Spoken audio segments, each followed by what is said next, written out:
Donald's here? I'm here. Okay. So here's what's going on with the search committee. We're still at work. I think last week on Dave actually had to start. He actually held up the portfolio that was done for the last search committee 18 years ago. And that's it. Yeah. Was it nice yet? That was nice. Okay. I think it was like wow. And the choir was great on Thanksgiving, by the way.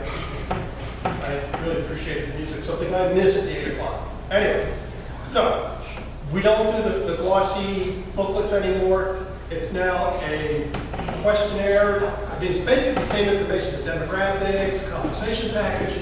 The most important part of it, the part that the search committee has been working diligently on, is the questions about us, our congregation. Who are we? What are we?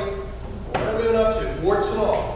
And we're being brutally honest as we go through this process, which has been kind of nice as we have representatives from all three services working together.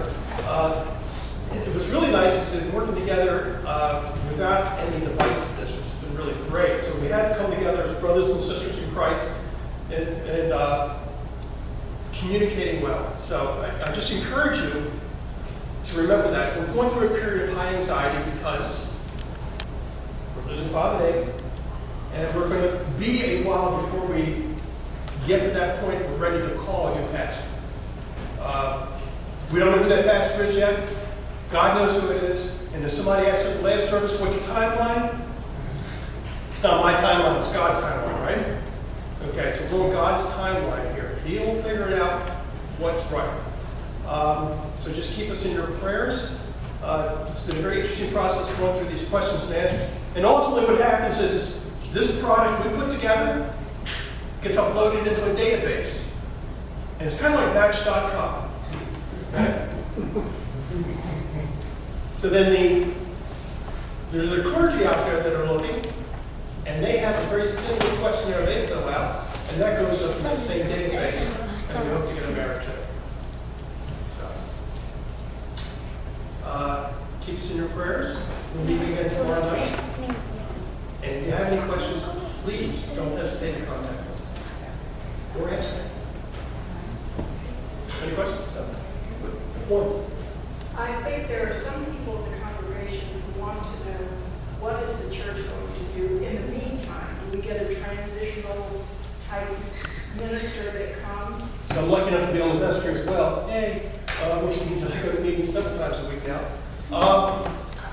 My understanding is the way we're doing it is with supply priests for a while. So, and there's been a list that we've vetted of different priests. I will warn you that one of them is my brother-in-law. I still get ready for that. Yeah, get ready for that. He was a Marine Corps platoon leader in Vietnam. So he still tells like a Marine Corps platoon leader in Vietnam. So he'll be interested.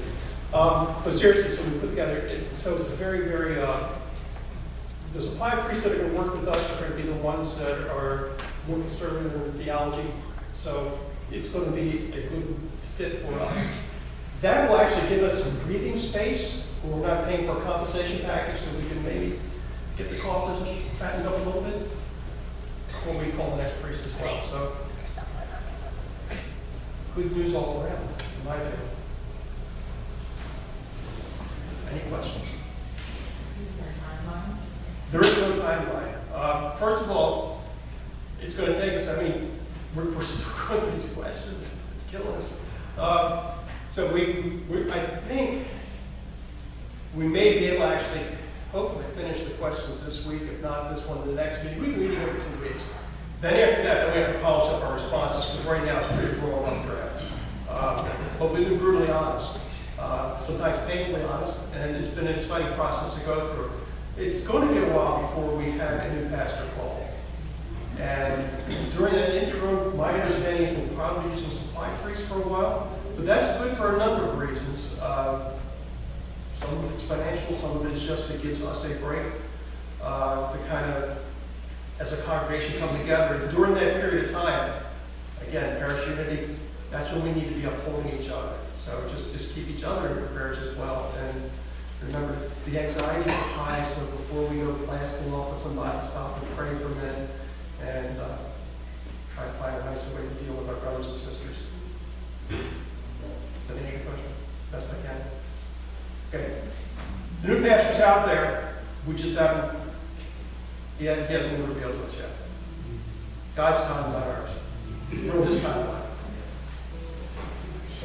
Yeah, focus is, right, Jeff? Yes, focus. Is the two key things here in this, in the now process is to focus on what's important and focus on Christ and not deviate to what I want, but what God wants. And the second thing is that, is what Jim said, is honesty. On Thanksgiving, I held up that, if you weren't here, I held up that profile of the church because it's what drew me to All Saints back in 1990. Well, I got here in 98, but it was before that, right? Yeah, it was before that, in 1997, was the honesty in that. And it wasn't a big, we're a great church who has no problems, and we just want to love everybody. It was a real honest evaluation of who we are. And in that sense, I went, wow, that's refreshing. And it came to be true. And we have, we still are. So anyway, those things are good.